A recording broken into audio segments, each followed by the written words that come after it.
Season 1 of Phones Under 500 is coming to a close, and we got 4 wonderful contestants ready for the final review. We've got the iPhone SE 2020, we've got the Poco F2 Pro, we've got the OnePlus 7T, and the Samsung Galaxy S10. Which one is going to be crowned champion? Now, the rules are simple. Each of these phones will be ranked from first to last, with the first place phone getting 3 stars and the last place phone getting none. They will all be ranked in 6 categories, and then at the end we'll tally up the final results and declare the final best phone that you can get for under $500. You ready? Let's get started. So let's start with the screen. Last place for the screen should be obvious here. While I think the LCD in the iPhone SE is great, an LCD of 4.7 inches in 2020 is just inexcusable, and I couldn't handle it, so that's going to come in last. Between the other 3, it's a tougher bet. I would take the OnePlus 7T in first because it has a 90 Hz refresh rate and it's the only phone here that has over 60 Hz. Finally, between these 2, I would actually take the Poco F2 Pro because it doesn't have a hole punch cut out where the Samsung Galaxy S10 does. So all in, OnePlus 7T, Poco F2 Pro, Samsung Galaxy S10, and then iPhone SE bringing up the rear. Let's move on. For design, the iPhone SE has clearly the most outdated design because of its huge bezels on the front, but I already knocked it for that in the screen portion, so I'll just try to evaluate the rest of the design. I think the iPhone SE's design is actually quite wonderful. It's compact, it's pretty, it's got this really nice white color, and it's really easy to fit in one hand. So for that reason, I'm actually going to give it the lead. While the Samsung Galaxy S10 is easy to hold in one hand, it's actually got kind of a pedestrian design. I don't really like the black color, whereas I much prefer the OnePlus 7T's cool blue color, and I think the circular camera design is a lot more symmetrical and more visually appealing. Finally, the Poco F2 Pro, unfortunately, while the purple color is very pretty, it is heavy and chunky and difficult to hold in the hand, and so I'm going to give it last place here. Okay, the next category is performance, specs, and battery life. This is a really tough category because all of these flagship phones have excellent performance. Now, the processor in the Galaxy S10 is actually the oldest, and therefore it might not have the fastest speed compared to the others, with the OnePlus 7T being slightly newer. The Poco F2 Pro has this year's Snapdragon 865 processor, and the iPhone SE, the A12 chip, which is super fast and is going to stay super fast for a long time. Between these phones, it's a more difficult decision, but considering this includes battery life, I'm going to give it to the Poco F2 Pro because it has a lot longer battery life than the iPhone SE. It shouldn't be a surprise to you that the Poco F2 Pro is going to be bringing up the rear with cameras. While I found the camera performance to be okay, it struggled in low light, and the other lenses really didn't make a lot of sense, including the macro lens. The iPhone SE has been lauded for its incredible camera for a sub $400 phone, but unfortunately there's only one sensor, there's no night mode, and portrait mode only works with people. So if you take pictures in daytime of people, then your pictures will be excellent. But unfortunately, as a nocturnal person with no friends, I'm going to give the iPhone SE the 3rd slot here.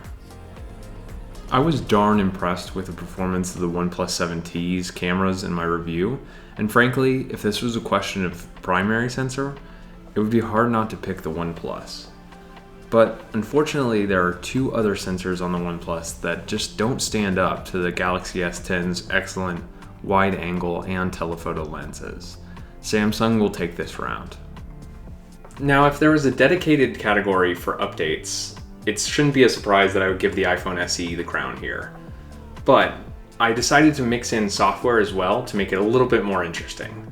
Now, I'm not going to make this an iOS versus Android battle because I think that's just a preference question. But for the iPhone SE, one of the biggest frustrations I had was switching back to home button navigation from what gesture navigation we've had for the last couple of years. I really prefer the gesture navigation on Android or even on iOS, and so therefore I'm not going to give this the crown. The software on the Galaxy S10 is great and all, but unfortunately I'm still stuck on the December 2019 security patch, so I don't think this thing's going to get any more updates. The Poco F2, if you watch my review, I had a lot of frustrations with the keyboard and a couple other small nits in the OS that really made the experience frustrating. So I'm going to give 4th place to the Poco F2 Pro, 3rd place to the Galaxy S10, I'll give 2nd place to the iPhone SE, and finally I'll give 1st place here to the OnePlus 7T because the software is fast, clean, and really enjoyable to use. And I'm pretty sure that updates are going to come for at least the next couple of years. Now we have the other category, which is basically everything else about the phones. Both the iPhone SE and the OnePlus 7T have mute sliders, which makes it easy to hop on a quick Zoom call or prepare before bed. All 4 of these phones have excellent front-facing fingerprint sensors, with the iPhone SEs being the only one that's not under the display. The Galaxy S10 also is the only one with a headphone jack, which has come in convenience a few times when I've wanted to go for a run but my Bluetooth headphones were dead. And I guess the Poco F2 Pro has this unique little pop-up selfie camera, which is kind of cool. The last thing I'll bundle in with this category is depreciation and resale value. While all of these phones can be found for around $400 to $500 online, the iPhone SE is likely to sustain that value for a lot longer time. As a result, the actual cost of using the iPhone SE is actually substantially lower than these other phones. For that reason, I'm going to give the iPhone SE the crown on this one, followed by the Galaxy S10 for its headphone jack, then the OnePlus 7T, and finally the Poco F2 Pro. And the winner is the OnePlus 7T.